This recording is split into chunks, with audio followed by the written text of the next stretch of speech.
नमस्कार, मैं राजेश कुमार सुरेंद्रनाथ उपाध्याय CSMS आयुर्वेद महाविद्यालय कांचरवाड़ी में आगत तंत्र व्यवहार आयुर्वेद विभाग में प्राध्यापक और विभाग प्रमुख के रूप में कार्यरत हूँ। और उसी के साथ साथ मैं पिछले 30 सालों से आयुर्वेद की प्रैक्टिस कर रहा हूँ, जो कि औरंगाबाद में स्थित है। और जैसा कि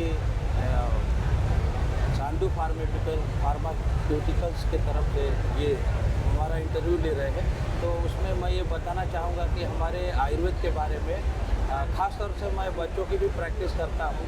और तो उसमें बच्चों को खांसी की बहुत समस्या रहती है, बहुत प्रॉब्लम रहता है, क्लाइमेट अचानक चेंज होता है। तो इसके साथ साथ कोविड के समय में हमने बहुत सारे काम किए हैं। बहुत सारे बच्चों की जब खांसी आती थी तो उस वक्त हम ऐसे वासा जो आपका सायरप है उससे बच्चों को बहुत ही राहत मिली।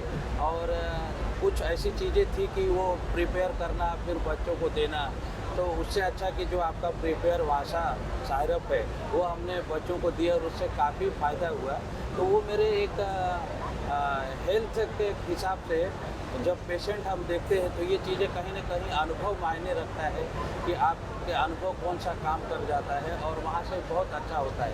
दूसरी केस ऐसी है कि कुछ बच्चों को भूख नहीं लग रही थी, तो हमने सुदर्शन काढ़ा यूज़ किया है आपका, जिससे कि कम से कम 1 हफ्ते 15 दिन के बाद उनको धीरे धीरे भूख लगना चालू हुआ। वो खाना नहीं खाते थे, रात को जगते थे, मोबाइल देखते थे, उनकी हिस्ट्री ऐसी थी।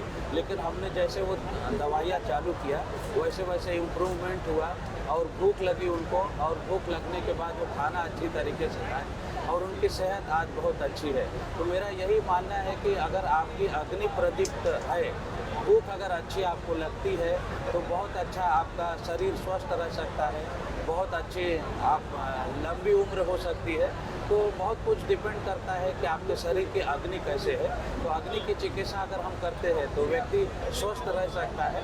इसी तरीके से मैं लोगों से निवेदन करूँगा कि दवाइयों को इसी तरीके से यूज़ करें और सम मात्रा में अगर दवाइयाँ लेते हैं तो फ़ायदा करती है, और बिना डॉक्टर से पूछे बगैर दवाइयाँ नहीं लेना चाहिए। ये भी मेरा एक संदेश है रुकने के लिए। So thank you very much.